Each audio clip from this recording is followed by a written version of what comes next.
شان حبيبه إن الله وملائكته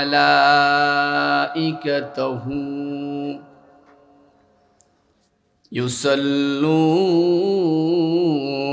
على النبي يا أيها الذين آمنوا صلوا عليه وسلموا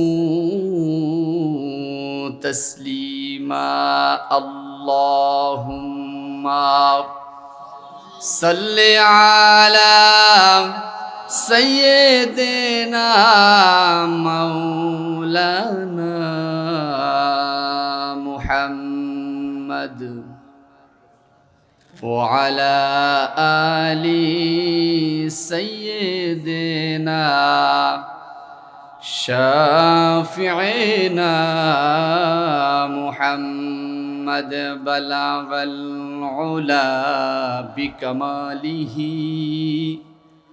كشف الدجى بجماله حسنت جميع خصاله সুন্দর একটা পৃথিবী গড়তে হলে সুন্দর মনের সুন্দর মানুষ চাই। আবার বলেন, সুন্দর একটা পৃথিবী গড়তে হলে সুন্দর মনের সুন্দর মানুষ চাই। রাসূল করিম সাল্লাল্লাহু আলাইহি ওয়াসাল্লাম আল্লাহ রাব্বুল আলামিনের কাছে দিদারে যাবেন। আল্লাহ রাব্বুল আলামিনের কাছে তার দিদার নসিব হবে, মেরাজে যাবেন। সেই কথাটুকু আল্লাহ রাব্বুল আলামিন এই আয়াতে কারিমার মধ্যে বলেছেন যে আমি আমার বন্ধুকে বাইতুল্লাহ থেকে বাইতুল মুকাদ্দাস পর্যন্ত নিয়ে সেখান থেকে টার্ন করে আমি আমার হাবিবকে প্রথম আসমান থেকে শুরু করে দ্বিতীয় আসমান, তৃতীয় আসমান, চতুর্থ আসমান, পঞ্চম আসমান, এমন করে সপ্তম আসমান পর্যন্ত আমার কাছ পর্যন্ত এসে আমার হাবিবকে দিদার দিয়েছি। পৃথিবীতে কোন নবীকে আল্লাহ রাব্বুল আলামিন এরকম ভাবে এত রাজকীয় স্টাইলে এত বড় মর্যাদা দিয়ে কোন রাসূলকে, কোন নবীকে আল্লাহ রাব্বুল আলামিন তার আরশে আজিমে নেন নাই। আমার নবীকে, আমাদের নবীকে এই সবে মাত্র সেদিনকে মেরাজের রজনীতে আল্লাহ রাব্বুল আলামিন দিদার দিয়েছেন। বলুন সুবহানাল্লাহ। কোন নবীকে যেটা দিলেন না সেটা দিলেন আমাদের নবীকে। সেজন্য কি আমরা প্রাউড ফিল করতে পারি কিনা? আমরা খুশি না বেজার? আমরা তো সেই নবীর উম্মত যেই নবীকে আমার রব রাতের আধারে পৃথিবীর সকল চালিকা শক্তিকে স্তব্ধ করে দিয়ে, সকল চালিকা শক্তিকে একেবারে স্টপ করে দিয়ে, সব কিছু জন্ম মৃত্যু এমনকি সব কিছুকে স্টপ করে দিয়ে আল্লাহ রাব্বুল আলামিন তার হাবিবকে, আমাদের প্যারা নবীকে মেরাজের রজনীতে গোটা পৃথিবীর সব কিছুকে ঘুরিয়ে দেখাবেন, অভিজ্ঞতা অর্জন করাবেন, অভিজ্ঞ করে তারপরে আবার দুনিয়াতে পাঠাবেন। সেজন্য এই আয়াতে কারিমা আল্লাহ তাআলা নাজিল করে আমাদেরকে দেখিয়ে দিয়েছেন। এজন্য কি আমরা খুশি না বেজার? খুশি। আল্লাহ রাব্বুল আলামিন তার প্যারা হাবিবকে এমন রাষ্ট্রীয় মর্যাদা, এমন পৃথিবীর সর্বোচ্চ মর্যাদা দিচ্ছেন।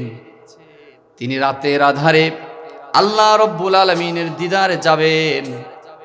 যাওয়ার জন্য সর্বপ্রথম তাকে বাইতুল্লাহ থেকে বাইতুল মুকাদ্দাস, যেই ফিলিস্তিন যেই অবস্থিত, যে আমাদের ঐতিহ্যবাহী মসজিদ, নাম শুনেছেন কিনা? এই মসজিদে নিয়ে সেই রাতে সকল নবীদেরকে আমার প্যারা হাবিব সবার সকল নবীকে সাথে নিয়ে 2 রাকাত নামাজের ইমামতি করে নামাজ পড়ে সেখান থেকে রব্বুল আলামিন তার হাবিবকে আরশে আজিমে নিয়েছেন। প্রথম আসমানে গিয়ে আমার হাবিবের সাথে যার সাথে দেখা হয়েছে তিনি হচ্ছেন আমাদের আদি পিতা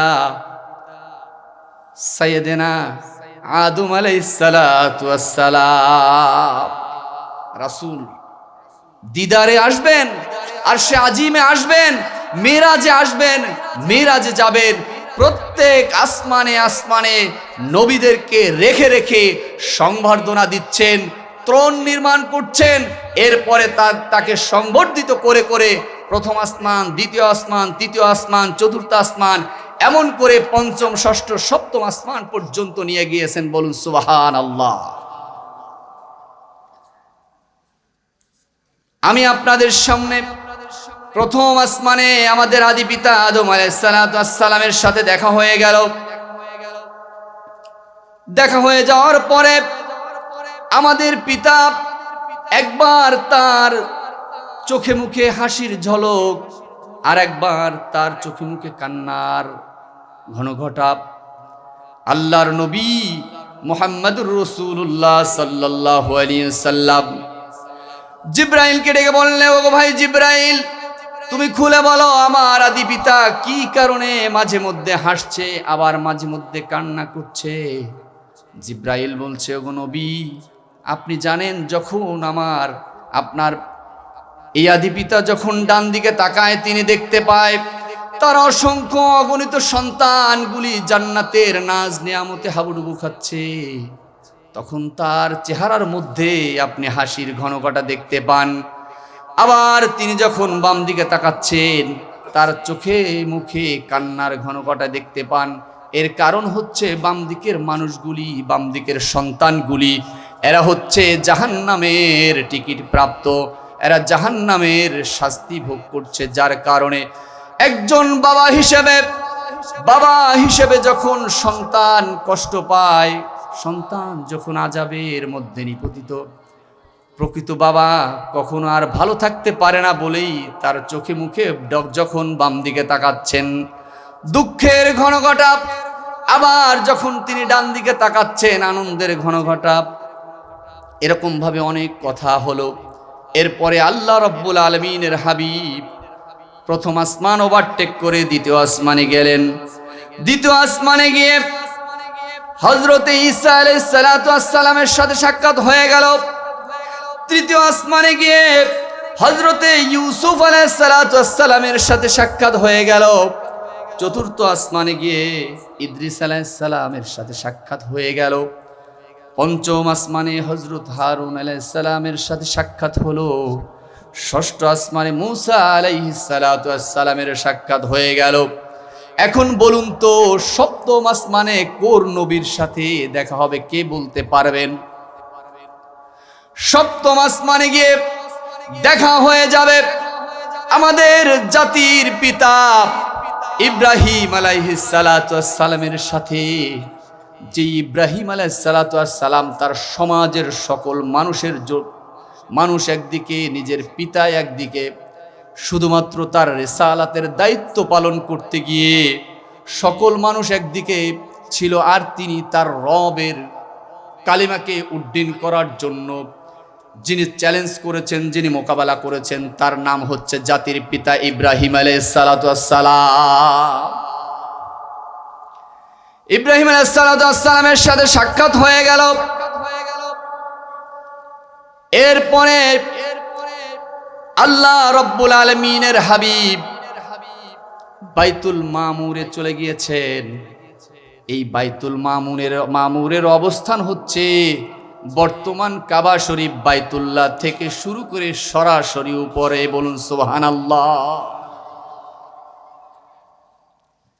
আল্লাহর নবী, বিশ্ব নবী রাহমাতুল লিল আলামিন বাইতুল মামুরে গিয়ে যেই দৃশ্য দেখলেন সেই দৃশ্য হচ্ছে ৭০,০০০ ফেরেশতা প্রতিদিন বাইতুল মামুরকে ঘিরে তাওয়াফ করছে। জিব্রাইলকে বলা হচ্ছে, ওগো ভাই জিব্রাইল, বলো তো দেখি এই যে যারা তাওয়াফ করছে এরা আবার কবে তাদের সাথে দেখা হবে, আবার কবে আসবে? জিব্রাইল আলাইহিস সালাতু ওয়াস সালাম বলছেন, ওগো ভাই ওগো আল্লাহর নবী, বিশ্ব নবী, এই যে ফেরেশতাগুলি আজকে আসছে কিয়ামত পর্যন্ত, এই যে 70,000 ফেরেশতা এখন বাইতুল মামুরে ইবাদত করছে, তাওয়াফ করছে, কিয়ামত পর্যন্ত কোনোদিন আর সেকেন্ড টাইম এই ফেরেশতাগুলি আর বাইতুল মামুরে এসে ইবাদত করার মতো সুযোগ পাবে না। চিৎকার করে বলুন সুবহানাল্লাহ। এই পৃথিবী, এই আরশ, এই জমিন, কে চালাচ্ছে? কারা? ফেরেশতারাই চালাচ্ছে। চিন্তা করে দেখবেন, আপনি ধান বপন করে আসছেন, কোনোটা ধান মাটির মধ্যে গেড়ে গিয়েছে, সেই ধানটাকে আপনার রিজিকের জন্য রহমতের ফেরেশতাগুলি অল্প সময়ের মধ্যে আপনার অজান্তেই সেটাকে ফুটন্ত করার জন্য সেই ধানগুলিকে পর্যন্ত রহমতের ফেরেশতারা সেগুলিকে অঙ্কুর করে আপনার জন্য সহযোগিতা করে। বলুন সুবহানাল্লাহ। কিয়ামত পর্যন্ত সকল ফেরেশতারা, যেই ফেরেশতারা মেরাজের রজনীতে, আল্লাহ রাসূল বলছেন মেরাজের রজনীতে বাইতুল মামুরে যাদেরকে দেখলো তাওয়াফ করছে, ভাই জিব্রাইল বলছে যে পৃথিবীতে কিয়ামত পর্যন্ত এই ফেরেশতারা সেকেন্ড টাইম আর কোনোদিন এই বাইতুল মামুরে আসার সুযোগ পাবে না। আমি শুধু ফেরেশতাদের গুণগান করার জন্য এই সূরা বনী ইসরাইল নিযুক্ত করি নাই, নির্ধারণ করি নাই। কারণ হচ্ছে আমার নবী, বিশ্ব নবী রহমাতুল লিল আলামিনকে এই দুনিয়ার জমিন থেকে শুরু করে আরশে আজিম, জান্নাত, জাহান্নাম সব কিছুকে ঘুরিয়ে ঘুরিয়ে ঘুরিয়ে ঘুরিয়ে দীর্ঘ সময় ধরে দেখিয়েছেন।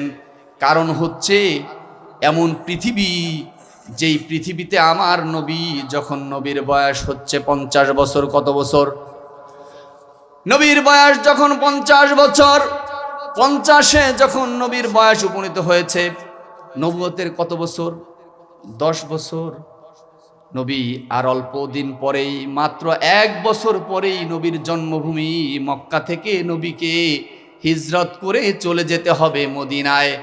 সেজন্য তো আল্লাহ রাব্বুল আলামিন আল্লাহর হাবিবকে হাতে কলমে ট্রেনিং দেওয়ার জন্য, শিক্ষা দেওয়ার জন্য এই দুনিয়ার জমিন থেকে শুরু করে গোটা পৃথিবীর সকল উত্থান পতন, সকল স্বৈরাচারদের উত্থান পতন, সকল রাজা বাদশাদের কোয়ালিটি সব কিছু ঘুরিয়ে ঘুরিয়ে দেখিয়েছেন।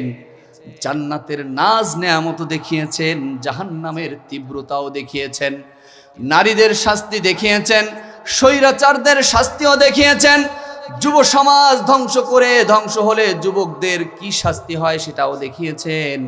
আবার যুবকদের জন্য কেমন জান্নাতের ব্যবস্থা থাকবে সেটাও আমার নবীকে দেখিয়েছেন। চিল্লায় বলেন সুবহানাল্লাহ। কারণ আল্লাহ রাব্বুল আলামিন তার হাবিবকে আর অল্প সময় পরে, 1 বছর পরেই মদিনা নামক একটি রাষ্ট্র গঠন করতে যাচ্ছেন।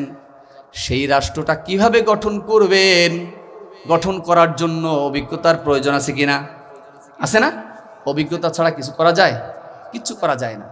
এজন্য যে মানুষগুলি মনে করে গায়ে মানে না আপনি মোড়ল, এই মানুষগুলি যা করে সেটা হয় ভুল, ঠিক কিনা? গায়ে মানে না আপনি মোড়ল, সে মানুষগুলি যা করবে সেগুলি হবে ভুল। আল্লাহর নবীকে আরশে আজিমে নিয়ে পৃথিবীর সকল চালিকা শক্তিকে স্টপ করে দিয়ে, যে মানুষটা যে অবস্থায় ছিল, সে সকালবেলা উঠে ঘুমন্ত মানুষ আবার উঠেছে, অজুর পানিটা গড়াচ্ছিল, সেটাও গড়াচ্ছিল। কারণ এটা বোঝার জন্য আমি আপনাদের সামনে ছোট্ট একটি উদাহরণ দিব। যখন দেশের প্রধানমন্ত্রী, রাষ্ট্রপতি, কোনো গণ্যমান্য দেশের সব চাইতে বড় ব্যক্তিরা যখন আমাদের এলাকাতে সফরে আসে, দেখবেন যে ওই এলাকার রাজপথগুলি এত ব্যস্ততম রাজপথ যেখানে তিল রাখার সুযোগ থাকে না। কিন্তু যখন ওই মেহমান আসে, এই রাস্তাগুলিকে, এই রাজপথগুলিকে এমন করে নিরাপত্তা বলয় তৈরি করা হয়, মনে হচ্ছে যেন এই পৃথিবীতে আর কোনো মানুষ নাই। এটা যদি মানব রচিত, মানুষের তৈরি করা রাজপথকে এরকমের চালিকা শক্তিকে স্টপ করে দেওয়া যায়, কিন্তু এই পৃথিবীকে যিনি যেই রব সৃষ্টি করেছেন, সেই রব কেন আপনার এই পৃথিবীর চালিকা শক্তিকে স্টপ করে দিয়ে, সাফ করে দিয়ে, বন্ধ করে দিয়ে বাইতুল মুকদ্দাস থেকে তার হাবিবকে আর সাজিমে নিতে পারলো না? অনেকে আছে নাস্তিক এবং মুরতাদগুলি সকালবেলা রাসূল এসে যখনই নামাজ শেষে ফজরের পরে বর্ণনা করতেছে, ওগো ভাইয়েরা আমার, সাহাবায়ে কেরাম, তোমরা শুনে রাখো, আমি আজকে রাতে আল্লাহর দিদারের জন্য আরশে আজিম থেকে শুরু করে অনেক জায়গাগুলি আমি ঘুরে ঘুরে দেখেছি, আমার রব আমাকে দেখিয়েছে। মুনাফিক, মুশরিক, বেঈমান, কাফেরগুলি একদল আবু বকর সিদ্দিক আকবরের কাছে গিয়ে বলেছে, ও আবু বকর, আজকে তো তুমি মসজিদে যাও নাই, তোমাদের নবী আজকে কি বলে শুনছনি? সে নাকি বলে রাতের আধারে আজকে নাকি আল্লাহর দিদারে গেছে। সিদ্দিক আকবর আবু বকর রাদিয়াল্লাহু তাআলা আনহু বলছে, এটা কি আমার নবী বলেছে? বলছে, হ্যাঁ, তোমাদের নবী মুহাম্মদুর রাসূলুল্লাহ বলেছে তিনি নাকি রাতের আধারে মেরাজে আল্লাহর দিদারের জন্য গিয়েছে। বলছে, তাতে কোনো সন্দেহ নেই, আমি বিশ্বাস করে নিলাম আমার নবী আল্লাহর দিদারের জন্য গিয়েছে। চিল্লায়ে বলেন সুবহানাল্লাহ। এমনি এমনি সিদ্দিকে আকবর হওয়া যায় না, কোয়ালিটি থাকতে হয়, বিশ্বাস থাকতে হয়, ঈমান থাকতে হয়, হিম্মত থাকতে হয় নেতার প্রতি। তিনি এমন নেতার আনুগত্য করেন, এমন নেতার সাথে বন্ধুত্ব করেছেন যেই বন্ধু জীবনে মিথ্যা বলে না। তো ফজরের জামাতে আসতে পারি না তো কি হয়েছে, তিনি যদি বর্ণনা করেই থাকেন যে আজকে তার মেরাজ হয়েছে, আমি বিশ্বাস করে নিলাম যে আমার নবী কশিনকালেও মিথ্যা বলে নেই, ওই মিরাজ সত্য হয়েছে। বলুন সুবহানাল্লাহ। আল্লাহর নবী, বিশ্ব নবীকে খাটো করার জন্য যেই মানুষগুলি, যেই মুনাফিক মানুষগুলি মসজিদে আসলো, নামাজ পড়লো, কিন্তু রাসূলের বাণীটাকে মেনে নিতে পারছে না। রাসূলের এই অমীয় বাণী, এই শুভ সংবাদটুকু মেনে নিতে পারছে না। কারণ তারা বুঝতেছে আব্দুল্লাহর বেটা মুহাম্মদ, সে কি করে নবী হয় আর কি করে রাসূলের আল্লাহ রাব্বুল আলামিনের দিদার নসিব তার হতে পারে, তাদের বিশ্বাস হচ্ছে না। কারণ তাদের ভিতরে আত্মগরিমা কাজ করে, ঠিক কিনা? আজও সমাজে অনেক মানুষ এমন রয়েছে যে আমি মাপ গায়ে মানে না, আপনি মোড়ল। তারা কাউকে মর্যাদা দিতে জানে না, তারা কাউকে ভালোবাসতে জানে না। উহারা প্রচার করুক হিংসা, বিদ্বেষ আর নিন্দাবাদ, আমরা বলিব সাম্য, শান্তি, এক আল্লাহ জিন্দাবাদ। অনেক প্রচার করবে, হিংসা, বিদ্বেষ, রাহাজানি, অনেক কিছু করবে, অন্যায় অপবাদ দিবে, কিন্তু যারা হকের পথে থাকবে ঠিক তাদেরকে হকপন্থী মানুষগুলো চিনেই নিবে।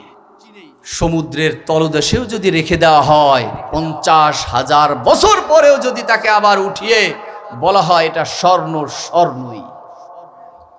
এজন্য হকের পথে যারা থাকবে তারা হকই, ঠিক কিনা? সম্মানিত ভাইয়েরা আমার, আমি যে জন্য সূরা বনী ইসরাঈলের এই মুক্তা খচিত আয়াতে কারিমা নির্বাচন করেছি, কারণ হচ্ছে বাংলাদেশ বিগত 16টি বছর জুলুম, নির্যাতন, নিষ্পেষণ, এত বছর 50 বছর 60, এই এত বছর বাংলাদেশ স্বাধীন হওয়ার পর থেকে আমরা ওলামায়ে কেরাম মন খুলে কথা বলতে পারিনি, কোরআনের যেই রাজ আমরা দেখতে পারিনি। কিন্তু এখন এমন একটা অবস্থান তৈরি হয়েছে যে মনে হচ্ছে যেন ওলামায়ে কেরামদের পিছনে মানুষগুলি হ্যামিলিনের বাসিওয়ালার মতো ছুটেছে, ঠিক কিনা? আমিরে জামাত, শায়েখে চরমনাই, যেখানেই যাচ্ছে মানুষগুলি তাদের ভুল বুঝতে পেরে এখন তাদের অনুসরণ, অনুকরণে লিপ্ত হয়েছে, ঠিক কিনা? এই রাষ্ট্র গঠন করার জন্য একদল যোগ্য মানুষের দরকার আছে না নাই? যদি যোগ্যতার প্রয়োজন না হতো তাইলে আমার হাবিবকে স্বয়ং আল্লাহ রাব্বুল আলামিন ট্রেনিং দেওয়ার জন্য, টিএস করার জন্য আর সাজিমে নিতেন না। জামাত ইসলামের ভাইরা ভালো বুঝবেন, ট্রেনিং, টিএস, টিসি, এগুলো বুঝবেন না? 3 দিন ব্যাপী, 1 দিন ব্যাপী, 2 দিন ব্যাপী। স্যার খুব ভালো ব্যাখ্যা করতে পারে। টিএস হয়, টিসি হয়, কি হয় জানেন? বসে বসে কোরআন হাদিসের তালিম দিয়ে দিয়ে সাহাবায়ে কেরামদের জীবনে শুনিয়ে শুনিয়ে বলে বলে তাদেরকে বিভিন্ন স্বৈরাচারের পতন এবং তার থেকে উত্তোলনের কারণ বলে বলে তাদেরকে এমনভাবে জনপ্রতিনিধি তৈরি করা হয়, এমন জনগণ তৈরি করা হয়, জনসম্পদে রূপান্তরিত করা হয়। তারা যখন যে কথা বলে, সমাজে যা বলে, সমাজের মানুষগুলি সেগুলি মেনে নেয়। বলুন সুবহানাল্লাহ। কারণ হচ্ছে কোরআনের হিস্ট্রি শুনলে, এই মেরাজের হিস্ট্রি শুনলে, সাহাবায়ে কেরাম রাদিয়াল্লাহু তাআলা আনহুদের জীবনী শুনলে পরে মানুষের ঈমান উজ্জীবিত হয়, ঠিক কিনা? এই জন্যই তো আল্লাহর রাসূলকে আরশে আজিমে নিয়ে জাহান্নামের তীব্রতা শোনানো হয়েছে, জান্নাতের নিয়ামত ঘুরে ঘুরে দেখানো হয়েছে। এরপরে সূরা বনী ইসরাঈলের 22 নম্বর আয়াত থেকে 44 নম্বর আয়াত পর্যন্ত আল্লাহ রাব্বুল আলামিন আল্লাহর হাবিবকে একে একে ধরে ধরে বর্ণনা করে দিয়েছেন। ওগো হাবিব, প্রথম আয়াতে 22 নম্বর আয়াতে আল্লাহ তাআলা বলছেন, ওয়াকাদা রাব্বুকা আল্লা তা'বুদু ইল্লা ইয়্যাহু ওয়া বিল ওয়ালিদাইনি ইহসানা। ও হাবিব, তোমার মানুষদেরকে গিয়ে বলে দাও তারা যেন তাদের পিতামাতার সাথে যেন খারাপ আচরণ না করে। বলুন সুবহানাল্লাহ।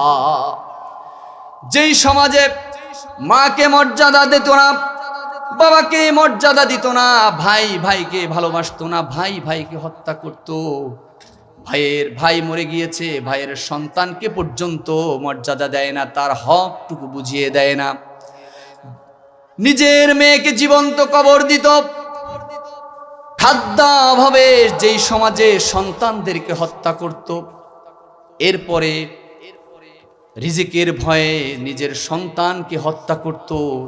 এরকম ভাবে মায়ের মর্যাদা ছিল না, বাবার মর্যাদা ছিল না, ভাই ভাইকে হত্যা করত। এরপরে আবার সন্তানদেরকে রিজিকের ভয়ে হত্যা করে দিত। এরকম ভাবে এতিমদের মাল ভক্ষণ করত। অসংখ্য অগণিত ক্ষমতার লোভে মানুষকে হত্যা করত, ক্ষমতার লোভে আল্লাহর সাথে শিরিক করত, ক্ষমতার জন্য মুনাফিকি করত, ক্ষমতার জন্য তারা রাসূলকে পর্যন্ত ভুলে গিয়েছিল। এই সকল বিষয়ে রিমাইন্ডার দেওয়ার জন্য, এই সকল বিষয়ে থেকে মানুষকে ফিরিয়ে আনার জন্য 22 নম্বর আয়াত থেকে শুরু করে 44 নম্বর আয়াত পর্যন্ত অসংখ্য অগণিত ত্রুটি বিচ্যুতি ভুল ভ্রান্তি যেটা ওই সমাজে তদানীন্তন সমাজের মানুষের মধ্যে চলতো, সেই বিষয়গুলির থেকে পরিত্রাণের উপায় আল্লাহ রাব্বুল আলামিন তার হাবিবকে দেখিয়ে দিয়েছেন। কারণ আর কিছুদিন পরেই নবী নিজে একটা মডেল রাষ্ট্র গঠন করবেন। তার নাম কি? চিল্লায় বলেন মদিনা। তার নাম হচ্ছে মদিনা। এমন একটি রাষ্ট্র গঠন করবেন, নিজের সমাজের মানুষ তাকে রাতের আধারে তাড়িয়ে দিবে। সুন্দর একটা পৃথিবী গড়তে হলে সুন্দর মনের সুন্দর মানুষ চাই। আবার বলেন, সুন্দর একটা পৃথিবী গড়তে হলে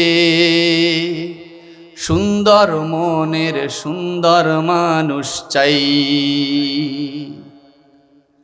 যাদের মধ্যে থাকবে না কোনো বংশীয় আত্মগরিমা, থাকবে না কোনো স্থানীয় আত্মগরিমা, থাকবে না কোনো কালো ধলা সাদা কালো সাদার কোনো ভেদ বিচার। এরকম একটি মানুষ যখন, এরকম একটি সমাজ যখন পরিণত হবে, তখন সেই রাষ্ট্র কোরআন দিয়ে তৈরি করা সম্ভব, ঠিক কিনা? প্রিয় ভাইয়েরা, আজকে বাংলাদেশ ইসলামী হুকুমত কায়েম হতে চলেছে। তো সেজন্য এমন কিছু নরসার্দুল, এমন কিছু যোগ্য মানুষের দরকার, যারা ধর্ম, বর্ণ, গোত্র, বংশ, পাড়া, মহল্লা, কেন্দ্র, মফস্বল কোনো কিছু বিচার করবে না। যে কোনো নেতৃত্ব আসলেই পরে তারা মেনে নিবে। এর নাম হচ্ছে রাসূলের নেতৃত্ব, ঠিক কিনা? তাই যদি না হতো জাতির পিতা ইব্রাহিম আলাইহিস সালাম থেকে শুরু করে সকল নবীদেরকে নিয়ে আল্লাহ রাব্বুল আলামিনের হাবিব বাইতুল মুকদ্দাসে ইমামতি করলেন। কেউ কিন্তু বললেন না, ও মুহাম্মদ, তোমার বাবা নাই, তোমার মা নাই, তুমি শেষ নবী, তুমি জুনিয়র নবী, তুমি ছোট্ট নবী, বলতে পারতেন না? কোনো বৈষম্য তারা দেখালেন না। বৈষম্য তারা না দেখিয়ে সঙ্গে সঙ্গে আনুগত্যের শির অবনত করে 2 রাকাত নামাজ পড়ে তারা সাক্ষ্য দিলেন, জাতির লোকেরা, জাতির মানুষ, পৃথিবীর মানুষ, তোমরা সাক্ষী থাকো মুহাম্মাদুর রাসূলুল্লাহ শেষ নবী। তাতে কি হয়েছে? আমরা সকল নবী তার পিছনে ইমামতি মুক্তাদির মতো নামাজ আদায় করে সাক্ষ্য দিচ্ছি। নেতৃত্ব দেওয়ার জন্য জুনিয়র আর সিনিয়র, বয়স্ক আর কম বয়সী এমন দেখার কোনো সুযোগ নাই।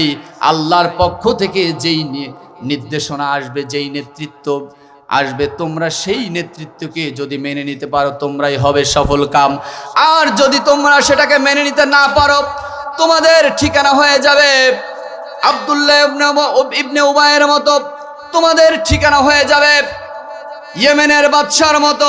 কারণ ইয়েমেনের বাদশাহ চেয়েছিল, তেমন কিছু চায় নাই, শুধুমাত্র চেয়েছিল বাইতুল্লাহ যেখানে আছে ওখানে থাকবে না, আমরা একটু ব্যবসায়ী লাভবান হওয়ার জন্য মানুষ যেভাবে তাওয়াফ করছে তেমনই করবে, আমরা এই বাইতুল্লাহটাকে ভেঙে আমরা ইয়েমেনে নিয়ে যাব, মানুষ আমাদের ইয়েমেনে গিয়ে সফর করবে, আমরা ব্যবসায়ী লাভবান হব।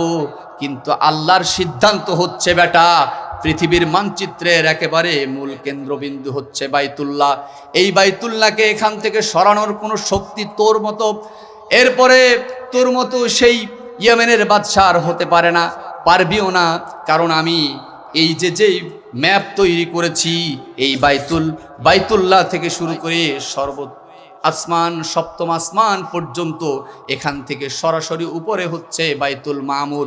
তো তুই বেটা কি করে লোভে পড়ে তোর নিজের অবস্থানকে ঠিক রাখার জন্য, নিজের পাড়াকে ঠিক রাখার জন্য, নিজের মহল্লাকে, নিজের দেশকে নিয়ে ঠিক রাখার জন্য তুমি কি করে এই বাইতুল্লাহকে ভাঙতে আসো?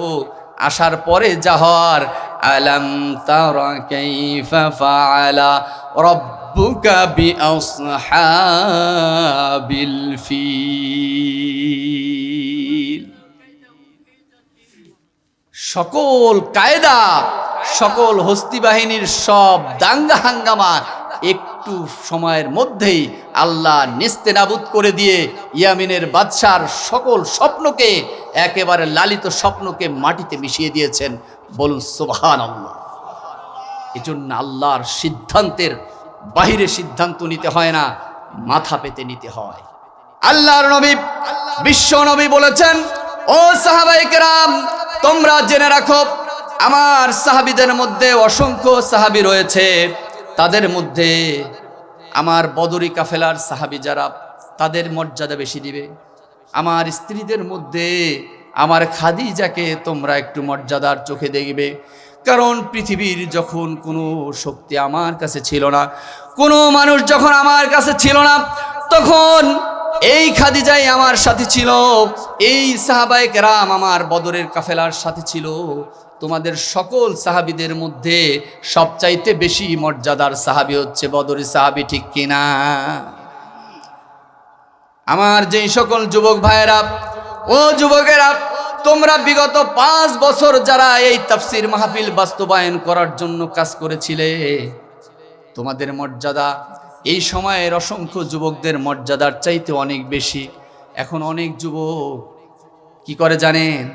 আমাদের এই হেড স্যার মাসুম ভাইয়ের বাবা বলতেন, এক ছেলে রাগ করছে, মায়ের পরে রাগ করে ভাত খায় না, এরপরে কিছুক্ষণ পরে বেচারার তো ক্ষুধা লেগেছে, মাটিতে লিখছে, আর একবার সাদি লেখাই, লিখে বানান করতেছে, সরে আর র ক আরেক, সরে আর আর এ ক এক, বয়াকার বার আর একবার সাদি লেখাই, লেখে বানান করে করে পড়তেছে, মাকে শুনাইয়া। ছোট্ট মানুষ মাকে শুনিয়ে বানান করে পড়ছে। মা তো বুঝে ফেলেছে, কলিজার টুকরা রাগ করেছে, ওকে এখন সাদা দরকার, একবার সাদি সাধলেই ও খেয়ে ফেলবে, বলছে আসো আব্বু ভাত খেয়ে নাও, সঙ্গে সঙ্গে এসে হাত ধুয়ে ভাত খেয়ে নিয়েছে।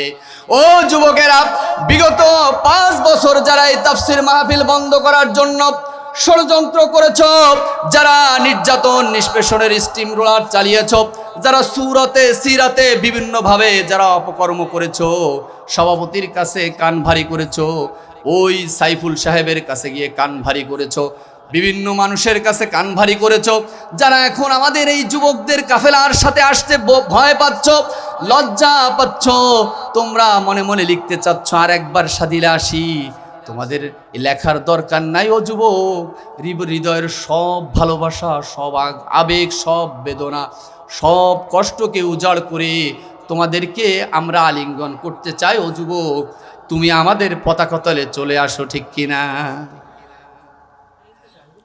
প্রিয় ভাইয়েরা আমার এই যুবকদের আমি তো বলি, আমার বিগত 5 বছর যেই সকল যুবকেরা এই তাফসীর মাহফিলের আয়োজন করলো, একজন যুবকের কলিজা যদি বর্তমান সময়ের 100 যুবকের কলিজা এক পাল্লায় রাখা হবে, বিগত 5 বছর তাফসীর মাহফিল করার জন্য যেই যুবকেরা সময় দিয়েছিল, শ্রম দিয়েছিল, মানুষের দ্বারে দ্বারে গিয়ে মুসাফিরের মতো ঘুরে ঘুরে মাহফিলকে বাস্তবায়ন করার জন্য প্রোটেকশন নিয়েছিল, এই যুবকদের একটা কলিজা আর বর্তমান এই মাহফিল বাস্তবায়ন করতে এসে 100 যুবকের কলিজা যদি এক পাল্লায় রাখা হয়, আমার বিগত 5 বছর বাস্তবায়ন করার জন্য যেই যুবকেরা সময় দিয়েছিল, আমার মনে হয় ওদের কলিজার ওজন বেশি হয়ে যাবে। নারায়ে তাকবীর! আমার যুবকেরা কি আসো তোমরা? আমার মাইকের আওয়াজ যত দূরে যাচ্ছে, হয়তো আমার কথাগুলি কারো কাছে অনেক ভালো লাগছে, আবার কারো কাছে একটু কষ্টেরও মনে হচ্ছে, তবে যেটা সত্য সেটা বলছি।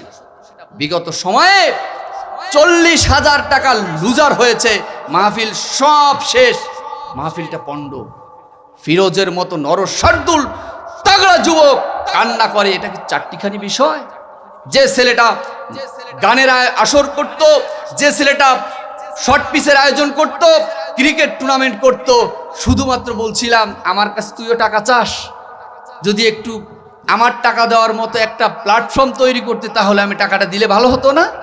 পরের বছরে বলছে দাদা মাহফিলের ইন্তেজাম করেছি, সেই সকল যুবকের সেই ইন্তেজাম পণ্ড করে দিয়েছে কিছু ভেষধারী মানুষ, কিছু ভেষধারী বাবা নামক কুলাঙ্গারগুলি, ঠিক কি না? আমরা তাদের প্রতি দোয়া করছি, আয় আল্লাহ এই মানুষগুলিকে ফিরে আসার সুযোগ দাও। আমরা তো এমন কিছু করি নেই যে আমরা কাউকে কষ্ট দিয়েছি। এখন ইয়ামিনের বাদশার জীবনী থেকে শিক্ষা নিতে হবে। এই সূরা বনী ইসরাইলের 1 নম্বর আয়াত থেকে আমরা শিক্ষা নিতে চাচ্ছি যে আমরা এই বাংলার জমিনকে কোরআনের রাজ দেখতে চাই। কে কে দেখতে চায়? দুহাত তুলে আল্লাহকে দেখিয়ে দেন। নারায়ে তাকবীর, নারায়ে তাকবীর। আল্লাহ তুমি সাক্ষ্য থাকো, যেই সমাজের মানুষগুলি আজকে হাত তুলে সাক্ষ্য দিল, এই সমাজকে তুমি কোরআনের সমাজ হিসেবে কবুল করে না। যার সিনার মধ্যে রয়েছে কোরআন, তোমরা তাকে নিয়ে ট্রল করছো, তোমরা তাকে বেইজ্জতি করছো। তুমি কি জানো যুবক? তুমি জানো না তোমার ঔরসজাত সন্তান ঐশী হয়ে যেতে পারে।